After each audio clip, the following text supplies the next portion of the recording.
Bachillerato. Pensamiento matemático. Un video más rápido que la luz.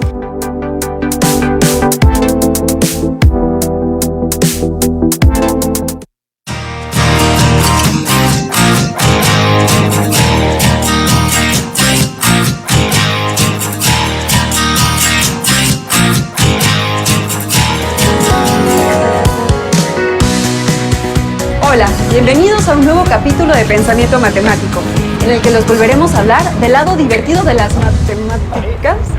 ¡Ya te atrapé! ¡Te espero aquí! Yo creo que mosca te picó. Esa que va ahí es la mosca más rápida de la historia. Es tan impresionante, quería grabarla para subir a internet, pero sale todo borrosa. Ni aguantas nada. Si te tiene así de loco una mosquita que vuela más o menos a 8 kilómetros por hora, imagínate lo complicado que sería grabar algo mucho más rápido. Más rápido que la mosca más rápida de la historia, solo se me ocurre el avión más rápido de la historia. No, mucho más rápido que esa carcacha. De hecho, al límite último de velocidad impuesto por las leyes de la física, 300.000 kilómetros por segundo, la velocidad de la luz. Híjole, no quiero ni imaginarlo. Yo estaba tratando de grabar la mosca pensando que iba a ser más fácil, pero más fácil que tomar una foto fue imposible.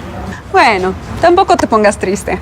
Eso pudo pasar porque un video es en realidad una serie de fotografías que pasan una tras otra a alta velocidad y que nuestro ojo y nuestro cerebro procesan, obteniéndose el efecto de movimiento. Es el mismo principio que se usa en los libros animados o folioscopios, esos que tienen dibujos o imágenes que cambian un poquito de página en página y que al ojearlos hacen una mini escena en movimiento. Elemental, mi querida Vidmar. Ahora sí como que ya le voy agarrando el rollo. En la generación y procesamiento de imágenes, además de la velocidad, hay un montón de cosas que influyen, como has podido ver. Visitemos a un fotógrafo profesional para que nos platique con más detalle. Hola jóvenes en TV, bienvenidos. Estamos con el fotoperiodista Víctor Medina. Hola Víctor, ¿cómo estás? Hola, ¿cómo estamos? Todo muy bien por acá. Muchas gracias por la invitación. Vamos a iniciar con la entrevista. Víctor, ¿qué métodos para generar imágenes han existido hasta la actualidad? Yo creo que desde la antigüedad se ha sabido, porque hemos encontrado evidencia de las pinturas en las paredes. Desde ese entonces se busca generar una imagen o plasmar una imagen a través del tiempo, a través de la historia, o simplemente generar algún recuerdo o algún plan que se tuviera en mente. Y de ahí en adelante, ¿no? Tenemos ejemplos de todo tipo, desde la ilustración, el arte, las pinturas, pasándonos a la fotografía, el cine, incluso imágenes de tipo médico, ¿no? Como los rayos X.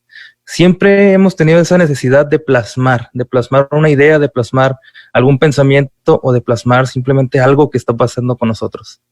Claro, y como una forma también quizá de a través de estas imágenes poder trascender, contar una historia que perdure en el tiempo, ¿no?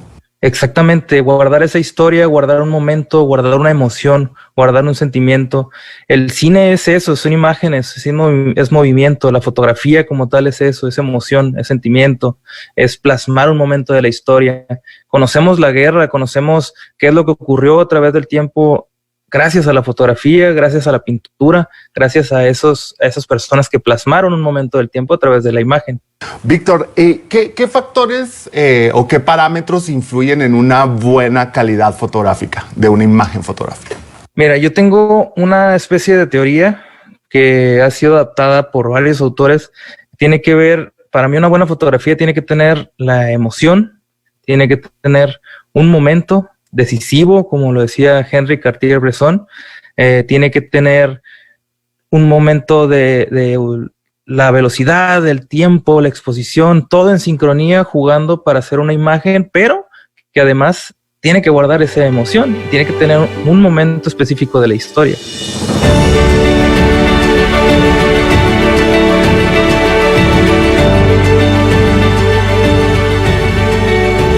Entonces yo creo que son varios factores que influyen, no nada más es saber usar la cámara, no nada más es estar en el momento indicado.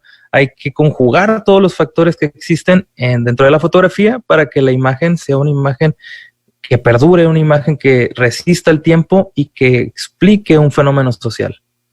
Claro, y qué importante también esto, ¿no? Que explique o que narre un fenómeno social para generar conciencia en la gente, ¿no? Exactamente. Siempre he pensado que la fotografía es una plataforma exquisita para hacerlo, para estar en contacto con la sociedad, para llevar información, para llevar la voz de las personas que no tienen de repente la voz para denunciar algo, para hacer crítica, para dar su opinión. Entonces, una imagen es fuertísimo en ese aspecto. Claro, claro. Y hablando de calidad de la imagen, Víctor, me imagino que los lentes tienen mucho que ver a la hora de las diferentes imágenes que se puedan producir o que ustedes los fotógrafos puedan producir. ¿Qué son los lentes y cómo funcionan dentro de la fotografía? Sí, mira, pues los lentes u ópticas son herramientas de la cámara. De repente vemos estos equipos, ¿no? Que son medio ostentosos y vemos ahí al fotógrafo con una mochila de 10 kilos cargando y no sabemos por qué. Es porque tiene que llevar varias ópticas. Las ópticas o los lentes son lo que nos permite nuestro campo de visión.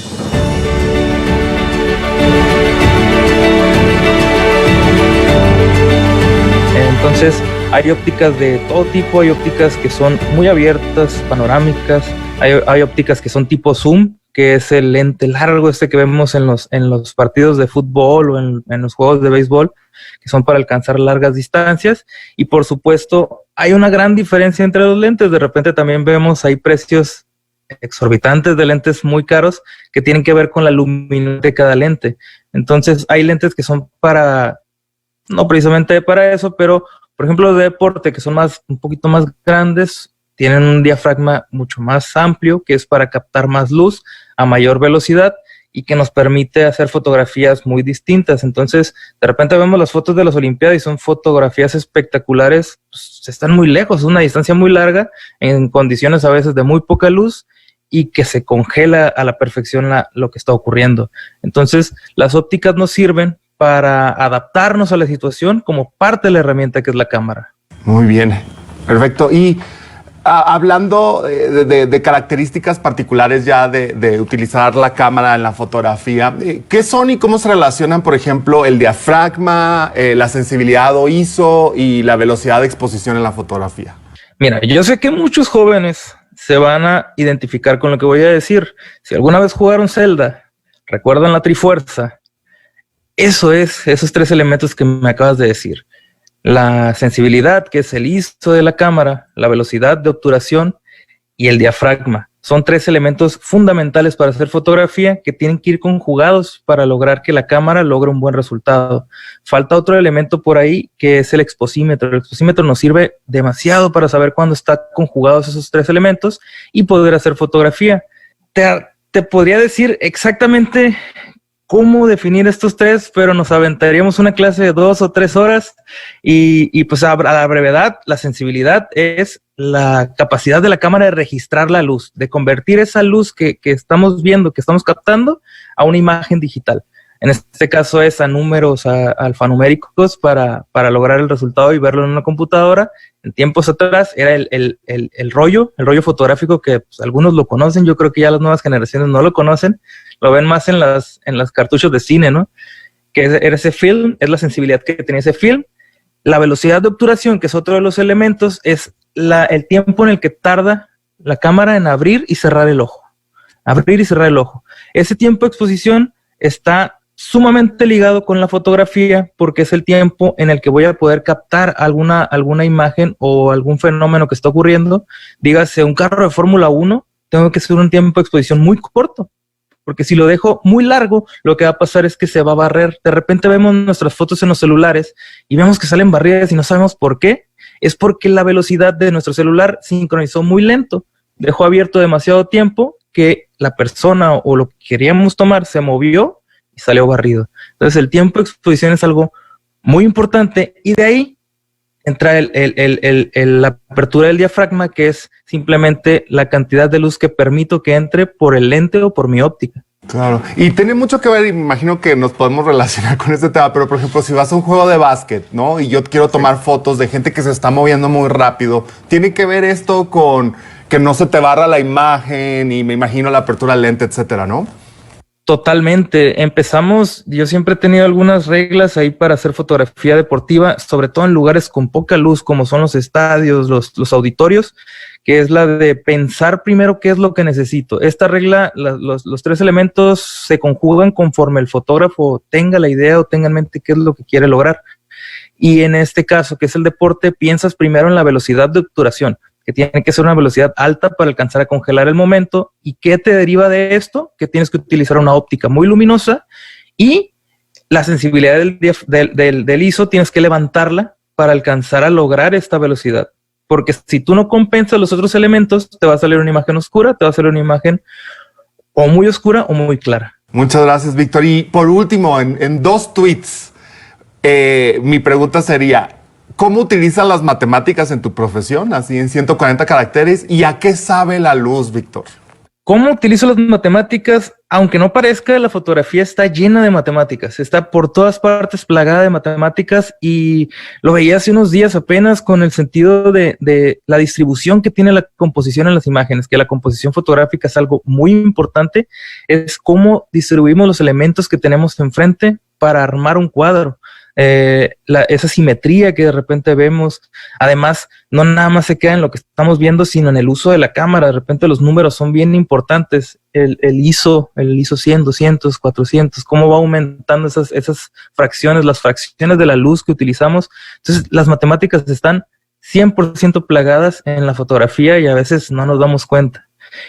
Y la otra pregunta que me haces, que es ¿a qué sabe la luz? Yo creo que es algo muy filosófico que también nos pudiéramos aventar horas discutiendo esto, pero yo creo que la luz sabe exactamente lo mismo a lo que sabe la vida.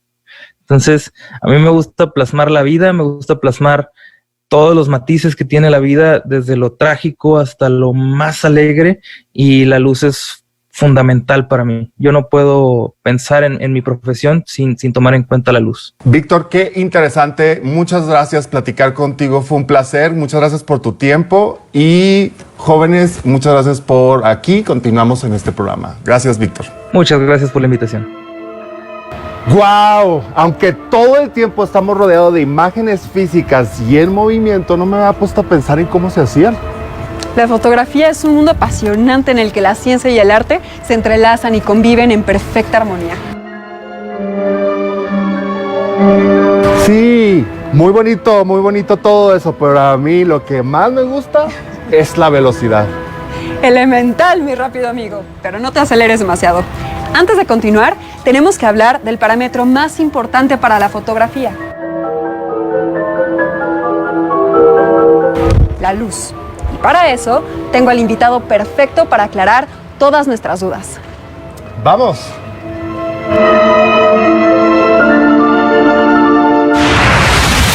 Hola, el día de hoy tenemos como invitado al físico mexicano, que además es maestro en la Universidad de Sonora, al doctor Carlos Calcáneo. ¿Qué tal, doctor? Buenos días. Buenos días, ¿qué tal?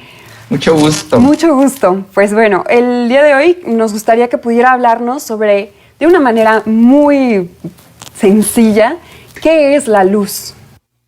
Fíjate que es muy fascinante. En breve podemos decir que la luz es un fenómeno que tiene que ver más, fíjate, es bien interesante porque tiene más que ver con cargas e imanes. Okay. Resulta que es la combinación del efecto de lo mismo que sentimos cuando sentimos descargas eléctricas, o cuando sentimos el efecto de dos imanes repelerse o quererse unir solos. Wow. Esas mismas fuerzas, esas mismas interacciones que sentimos son la luz. La luz es una interacción de ese mismo estilo. Lo que pasa es que cuando sentimos la carga eléctrica o cuando sentimos el campo magnético, los estamos sintiendo como dos fenómenos separados. Okay. En la física moderna hablamos de campos, es decir, del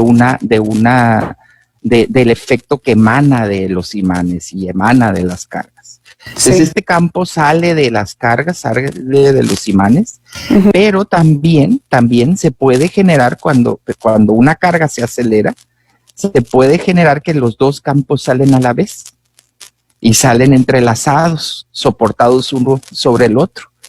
Sí. Y entonces esta conjunción de los dos campos oscilando, además, viaja por el espacio y a eso es a lo que le llamamos luz. Ok. Entonces es un fenómeno electromagnético. Es bien interesante porque así a primera instancia uno no se imaginaría que la luz tiene algo que ver con darte toques o con la lo que sientes electricidad, cuando atraes elementos magnéticos, ¿no? Entonces, pero eso es. Gracias. ¿Y podría decirnos quiénes fueron los primeros en describirla físicamente?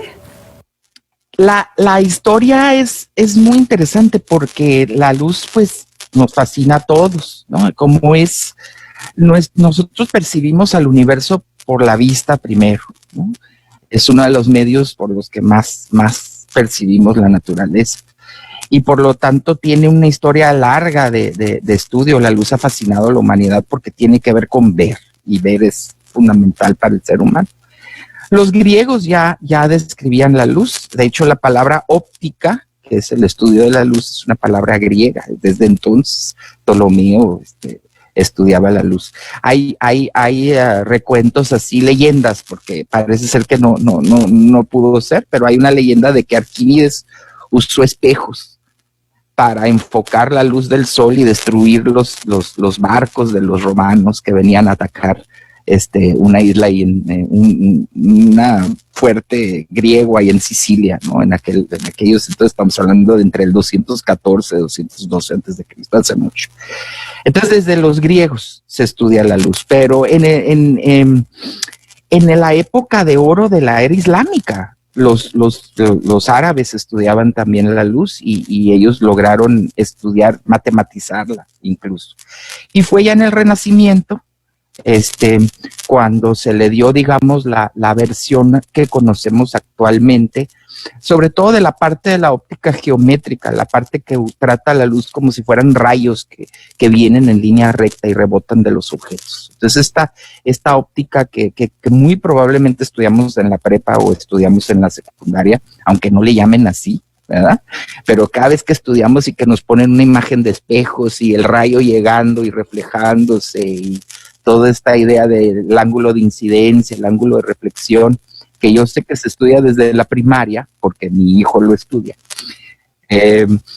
Eso tuvo lugar en el Renacimiento, ¿no? Y básicamente ahí se hizo grandes estudios y grandes avances en la luz. Newton, por ejemplo, fue digamos, el que tuvo la mejor, o digamos, el resumen de que era, en su momento él tenía una idea de que podía ser partículas, que la luz podrían ser partículas, de hecho, porque viajaban en línea recta, o la idea era esto de que la luz viajaba en línea recta.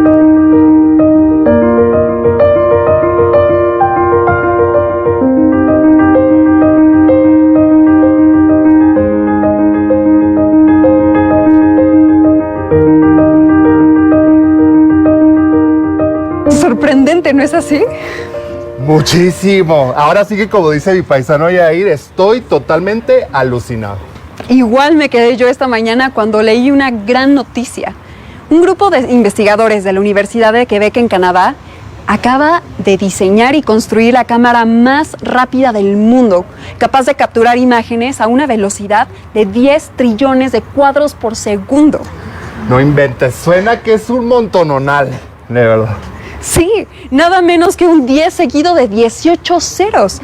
Para que te des una idea, nuestro cerebro forma imágenes con la luz que llega al ojo usando alrededor de 24 cuadros por segundo.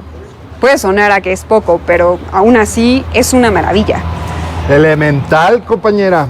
¿Y esta supercámara me servirá a mí para grabar a la mosca más rápida de la historia? Sin duda, pero también cosas mucho más rápidas como unas de luz. Con ello, se pueden estudiar sus propiedades físicas como nunca antes. Se trata de un desarrollo tecnológico impresionante.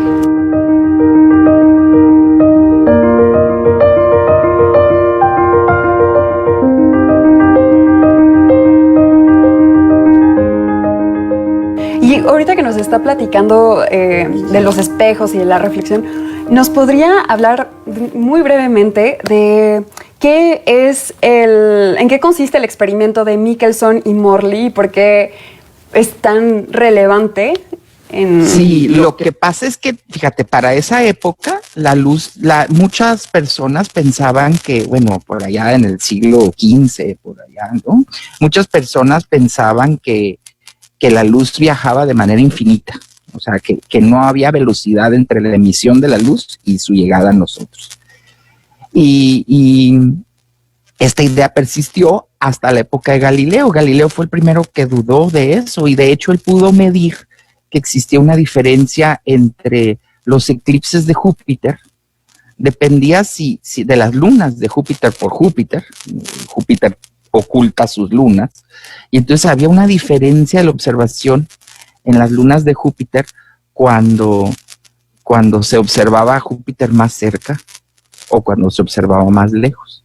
Entonces eso le dio a Galileo la idea de que la luz tenía una velocidad. Entonces Michelson fue la primera persona que pudo hacer una medida, bueno, que no la primera, pero la que hizo las medidas, digamos, más cuantitativas de esa velocidad, ¿sí? O sea, que pudo irle dando desde Galileo ya se sabía que tenía que ser una velocidad finita, que no viajaba de manera infinita, pero Michelson fue el primero en idear experimentos para poderla medir. Ok. Y el experimento de Michelson-Morley es importante porque ya estamos hablando a finales del siglo XIX, principios del siglo XX. En esa época ya se sabía plenamente que la velocidad de la luz era finita, pero ahora el problema era que como a estas alturas el modelo de la luz como partícula ya se había descartado y ahora lo que se tenía era la idea de la luz como un fenómeno de ondas que se propagaban en un medio, pues resulta que había que pensar en el medio. Las únicas ondas que se conocían en esa época eran como las ondas de agua en un estanque o las ondas de aire. Y entonces esas ondas son es el medio propagándose, ¿verdad? Claro. Cuando tú ves una cuerda vibrar, es la cuerda, lo que se mueve es la cuerda. Cuando tú ves las ondas en el agua, lo que se está moviendo es el agua, ¿verdad? Entonces, cuando decían la luz es un fenómeno ondulatorio, pues lo automático que pensaron las personas que estudiaban física de la época era qué es lo que está ondulando. Sí. Y entonces inventaron un medio. Ahora, este medio tenía que tener propiedades muy especiales, tenía que ser súper elástico, muy elástico, y a la vez ser sumamente delgado, así, súper diluido. Entonces, el experimento de Michelson-Morley lo que quería hacer era, porque si tú tenías un medio, entonces la luz iba a viajar diferente si tú ibas en la dirección del medio que si ibas en contra del medio. Imagínate, si tú eres un nadador y vas nadando con la corriente, puedes nadar más rápido. Disculpe, doctor, no contamos con tanto tiempo. Creo que los chicos podrán así interesarse para seguir investigando como a detalle de este experimento y por qué fue como tan relevante. Me gustaría que pudiera decirnos así rápidamente qué matemáticas le recomendaría a los jóvenes de preparatoria para poder estudiar y entender la física de la luz. Fíjate que es muy importante que aprendan trigonometría, que aprendan geometría, que se concentren mucho en esta idea de la parte geométrica, porque eso sirve mucho para entender la obra. Wow, ¿sí? Perfecto. Por un lado. Uh-huh. Y luego, por otro lado, pues sí necesitan saber álgebra, necesitan concentrarse en sus cursos de álgebra, porque mucho lo que van a hacer es buscar incógnitas, buscar relaciones entre cantidades, y el álgebra es fundamental para poder hacer eso. Perfecto. Y disculpe, en este programa nos hemos estado haciendo una pregunta que nos gustaría compartirle. A ver. ¿Usted a qué sabe la luz? ¿A qué podría decirnos que sabe la luz? He estado pensando en eso y la luz a mí me sabe como metal, metálico, como cuando pones una moneda, si pusieras una moneda limpia en tu boca. A eso siento que sabe la luz, que sabe a metal, que sabe a algo muy sólido, muy frío, pero eso es lo que yo he pensado. No. Se me hace muy interesante la pregunta porque uno siempre piensa en términos de lo que ve, claro, y no en términos de lo que pudiera saber. Te agradezco. Metal. Pues muchas gracias por esta entrevista, doctor. Gracias por su tiempo y por compartirnos un poco de su conocimiento. Esperamos que a ustedes les haya servido toda esta información y que sigan teniendo mucha curiosidad acerca de la luz. Y bueno, vamos a lo que sigue. Fascinante. Nos encantaría conocer su opinión sobre este tema a través de nuestras redes sociales. ¿Qué sabor creen que tenga la luz? ¿Será uno solo o más? Lo único que tienen que hacer es usar el hashtag elemental y listo. Nos despedimos en esta ocasión con una frase que me encanta del pintor John Berger. Lo que hace a la fotografía un extraño invento es que sus materias primas principales son la luz y el tiempo.